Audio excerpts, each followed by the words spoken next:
Ол әңгімесін бастады.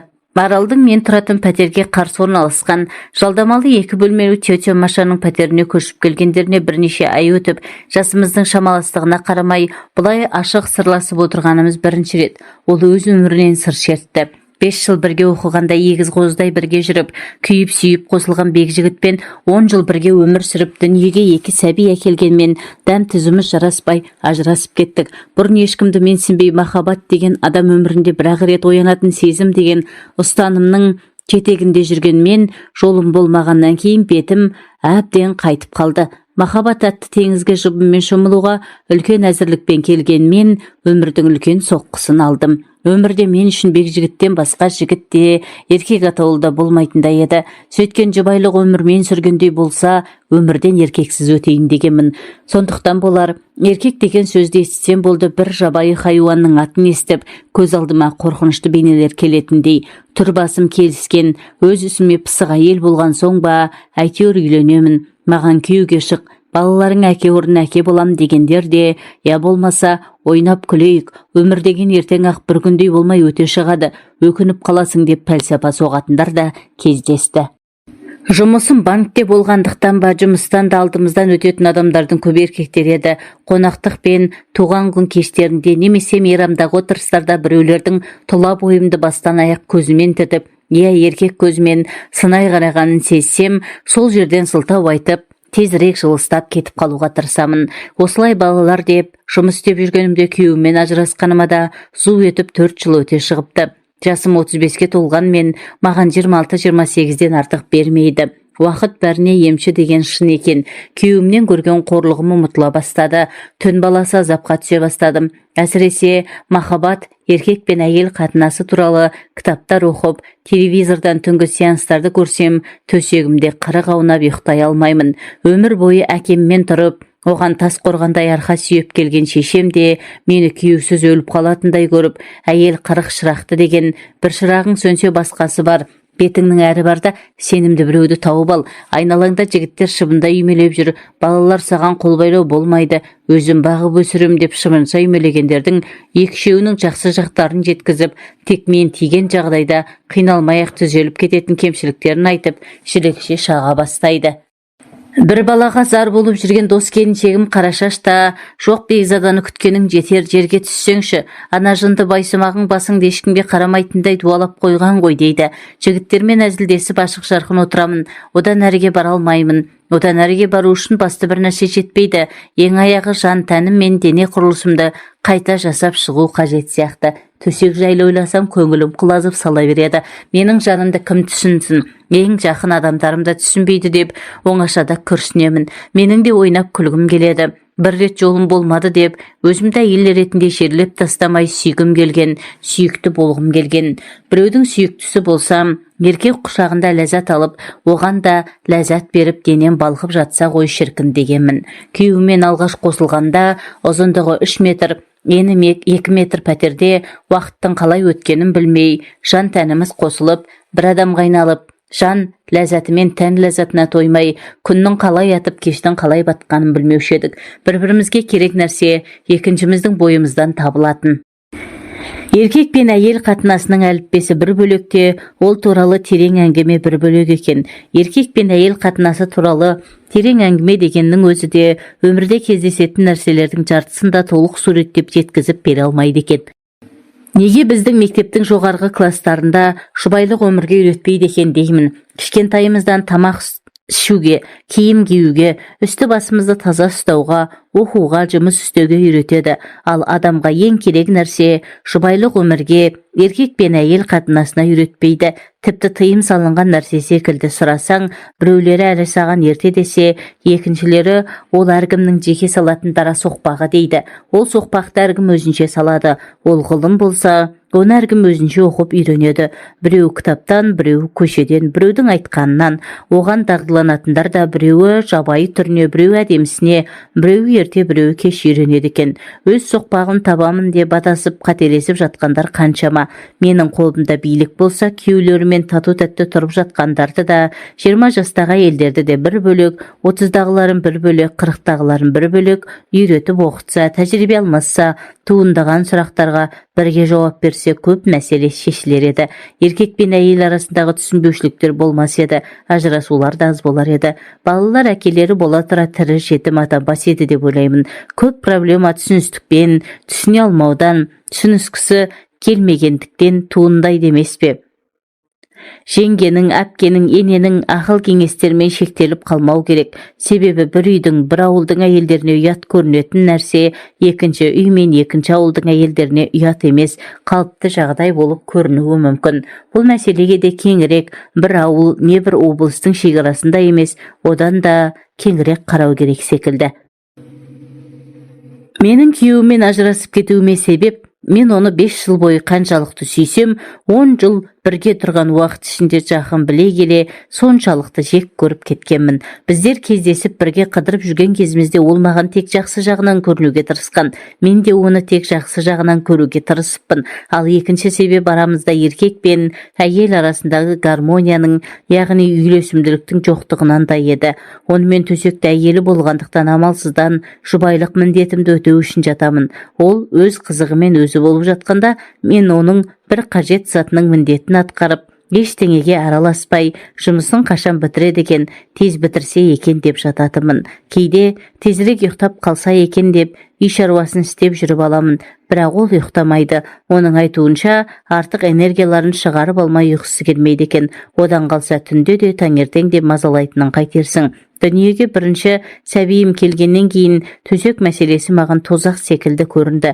Еркек десе артынан төсек мәселесі қылтиятын білетін маған біреуді тауып алу қайдан. Еркектердің бірі жақсы көретінін, үйленгісі келетінін айтса, кейбірі мені тоқал ретінде алып, бөлек отау жасайтынын, ақшадан да басқасынан да кемдік көрмейтінімді айтып шаршады. Соңынан кейбіреуі неткен салқын әйелсің деп теріс айналса, күдер үзбеген кейбіреулері 3-4 жыл осылай тып-тыныш етегіңе намаз оқып жүресің бе деп, дені сау, өзі сұлу әйел әншейін ішкі мұңын сыртқа шығармай жазырады да деп аяушылық білдіргендей болады. Өмір, табиғат заңы өз дегенін істетеді ме, әлде өзімдей дос құрбыларымның сөз қамшы болды ма? Мен біреуді іздеуге бел шеше кірістім.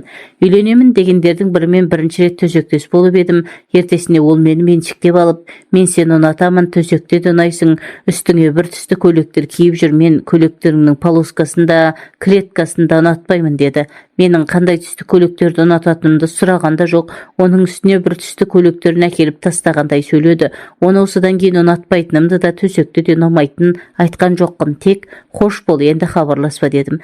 Енді үйленемін дегендерді қойып, олар мені меншігіндегі заттай көретін секілді, тіпті олардың талғамымен киінуді де талап етпек. Ал мен өз басымның ерікті болғанын қалаймын. Ойнап күлейік дейтіндерді көрейік дедім. Олардың бірі әбекең, ресторанға барамыз, әдемі киініп отыр, алып кетемін деген соң барымды киіп шыққанда ол нағыз қыз жібектің өзі болыпсың ғой деп ризашылығын жасыра алмаған. Қымбат шетелдік машинасымен бір ресторанға апарды. Онда шу көп екен, музыкасы да кілең орысша деп екіншісіне апарды.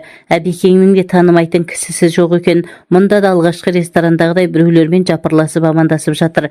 Онда қымбаттығына қарамай тамақ мәзірі мәз емес екен деп, ақыры ортанқол кафеге отырдық. Бірнеше жұма онымен дружит етіп жүріп төсектес болғанда, 40-қа толмаған кәсіпкер жігітке сезім де әйел де керек емес, тек сұлуын ақ сүйірі не екінші әйелі бар деген атақ қана керек екенін түсініп, онымен де бір жола қоштастым. Шыбынша үймелегендердің ішіндегі екеуінен көңілім қалған үшінші бойда ажырасқан еркектен мен не үшін керекпін? Байы жоқ әйел болған соң коллекция үшін керекпін бе деп төтесінен сұрадым. Ол да жігіт екен, мәймен көлемей бірден тура жауабынан шалқамнан сөз жаздадым.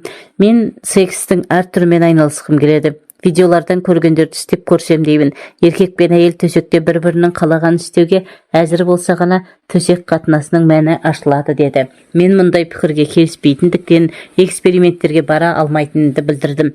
Еркек пен әйелді төсек қатынасын апаратын жол меніңше өз-өзінен еш әзірліксіз оянған сезімнен кейін табиғи түрде пайда болуы керек сияқты. Сөйтіп аз уақыт ішінде үш еркектің атын сызып тастап, жақсы еркектер әйелдерінің қасында ешкімге қажеті жоқ, жаман еркектің маған да қажеті жоқ деп өзімнің интимдік өміріме мораторий жариялап, алаңсыз тірлігіме кірістім. Тіпті еркек, жігіт дегенді бойымнан да ойымнан да өшірген секілдедім. Енді тек бар ойым жұмыста болады, карьера жасаймын деп бекіндім. Бірақ бәрі Құдайдың қолында деген рас екен. Жылы күздің жексенбісі еді. Балаларды мамама апарып тастап, үйді әктеуге кіріскенмін. Кешқұрым әрең бітіріп, қатты шаршап тұрсам да моншаға баруым керек болды. Оның кешкі сағат 10-ға дейін істейтінін білемін. Әрі үйден алыс болмаған соң, әрі кір денеме таза киім киемін бе деп, сол кір киіммен бара салдым. Үстімде әктен ағал-жағал болған кофта, төменгі жағымда трико шалбар, басымда кепештеп байлаған көнетоз ақ орамал. Моншаға келіп, ентігіп ішке енсем, кезекте бірталай адам отыр екен. Моншаның бірнеше жеке кабиналы душы бар. Соған билет алып, мен де бос орынға жайғастым. Қарсы бетте 4-5 еркек кезекте отыр. Үстімдегі лас киіммен ыңғайсызданып төмен қарап отырсам да, біреудің мені бақылап отырған көзқарасын сездім. Неге екенін қайдам, сірә лас киімнен ұялған болуым керек. Бұл не қылған адам деп басымды көтеріп қарауға да батылым жетпеді. Ішімнен өзіме ренжіп, әншейінде аттылыға, жол жаяуға сөз бермейтін өжеттігім қайда кеткен деймін. Кезегім келгенде ешкімге көз салмастан душқа кіріп кеттім. Рахаттанып душқа тиесілі 45 минут шомылып, шашымды сәл кептіріп, есік алдына шықсам, түн тастай қараңғы екен. Кісі аяғы басылған көше қорқынышты, көзімді қараңғыға сәл үйретіп алып, бір аялдамадай жердегі үйіме асықтым. Қатты шаршағандықтан ба, әлде көше асфальтының ойдым-ойдым жерігін әліме бір кезде сол аяғым кілт етіп оңбай құлап түстім. Көзімнен жас аршып кетті. Қараңғыда ешкім көрмеді деп қуансам да, екінші жағынан тұра алмағаным жақсы емес еді. 1-2 минутта басыма сан түрлі ойлар келді. Ешкім білмей жатып қалсам қайтемін, біреулер ұрынса қайтемін деп уайымдадым. Бар күшімді жинап тұра беріп едім, жан даусым шығып кетті. Осыдан соң жақын жердегі аялдамадан біреудің сұлбасын маған қарай бет алғанын байқадым. Бойымды қорқыныш биледі. Жақындай бере тартып келе жатқан темекісін аяғымен басып өшірді. Өзімше намыстанып түк болмағандай, бір аяғыма бар күшімді салып тұра беріп едім. Қозғалмаңыз деген ақырым болса да нық әмірлі дауыс естілді. Не ойларымды білмей, айналамды қолыммен сипалап тас іздедім. Не болса да қорғанып бақпақпын. Жақындаған ол менің ойымды түсінгендей, қорықпаңыз, сол аяғыңыз ғой, қане, оған күш салмай салып тұрып көріңізші деп мені демеп тұрғыза бастады. Бүкіл жан дүниеммен оның бет жүзін көрмесем де, бұл адамның моншадағы кезекте мені көзіммен бағып сынай қарап отырған еркек екенін сездім.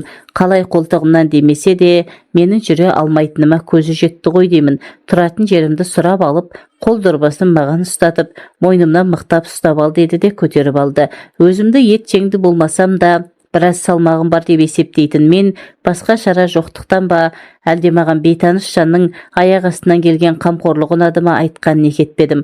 Ол алқына дем алып адымдап жүріп келеді. Өз ойларыммен алысып келе жатқанымда, енді қалай қарай жүреміз деген дауыс естілді. Дауысы бар ғой, ондай дауыс естісең, айналаңның бәрінде бей-жай мамыражай тірлік орнай қалғандай әсер етеді. Адамның даусының соншалықты әсер ететінін бірінші рет көріп тұрмын. Бір аялдамадай жерге көтеріліп келген адамның алдында енді мен ыңғайсыздандым. Үйге кіріңіз, шай ішіп кетіңіз деп бір жағынан, аурудан бір жағы, ол сөздерді әншейін тек бергі жағымнан сыпайылық сақтап айтқаным үшін өзімнен өзім ұялып зорлана күлімсіредім. Ішімнен қайдағы шай деймін. Үй іші астан кестең, орын жарған әкейсі маған ұнағанымен оған ұнамауы мүмкін. Бойым бейтаныс жанға үйренейін деді ме, енді мен оған зер сала қарадым. 43-45-тегі бойы еңгезердей тіпті еркек. Көздер адамға біртүрлі мұңды қарайды. Көз қарасы адамды тереңіне тартып әкететіндей. Тек бетінің көлемді жерін ала орналасқан, мұрны да өзіне жарасымды. Істеген жақсылығы үшін рахмет айтып, ақша немесе бір шөлмек арақ ұстатып, үйден шығарып салу керек деп ойладым. Менің жалғыз екенімді білсе, кетпей отырып алса қайтемін. Тағы ойынан егелерін кім білсін деп ойладым. Жақсылығыңыз үшін рахмет. Менен қайтпаса Құдайдан қайтсын. Сигарет аларсыз деп 1000 теңге ақша ұсындым. Оған тәуірлеу арақ не импортқа шығатын 5 жылдызды Қазақстан коньягі келетінін білемін. Ол болса жақсылықты Құдай үшін, я ақша үшін жасаған жоқпын деп түңкете қалды. Одан кейін үй үшін барлап үлгерсе керек, жалғыз болсам мен ешқайда кетпеймін деді. Шошып кетіп, о не дегеніңіз, қайтыңыз үйіңізге қайтыңыз деп едім. Сені бұндай күйде жалғыз тастауға болмайды. 1-2 сағаттан кейін не болатынын кім біледі деп қосып қойды. Менің бір әкем бе, ағам ба секілді өзі. Аты дос бол екен. Қорықсам да сыр бермеуге тырыстым. Қозғала алмай отырмын. Менің айтуыммен ол залдағы диванға өзіне төсек салып, маған балалардың бөлмесіне салып берді. Еңбектеп жүріп, жастық астына үйдегі ең үлкен өткір пышақты жасырдым. Сол күні ол таң атқанша қасымда болды. Өзі ештеңе сұраған жоқ. Менің сұрақтарыма қысқаша жауап берді. Бірақ өзінің жеке басы мен жанұясы туралы ештеңе айтпады. Менің қарсылығыма қарамай, аяғыма камфор майын өз қолымен жағып берді. Сіңірі созылған ғой, 2-3 күн қозғалмай ештеңе етпейді. Бірақ рентгенге түсіп, тексеру артық етпейді деді.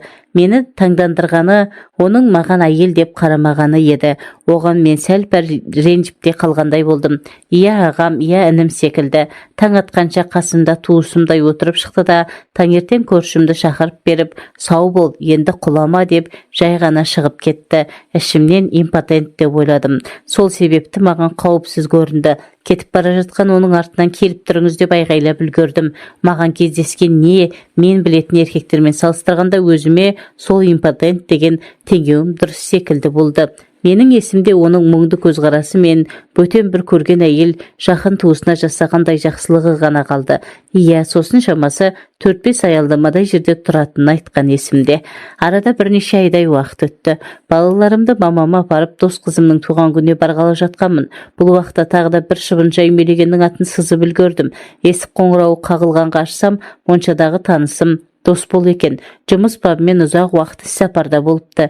Аяқ астынан батылданып туған күнге бірге барайық дедім. Жанұясы туралы ештеңе айтпаса да, әлде бір ішкі түйсік арқылы әйелсіз тұратын сезгенмін.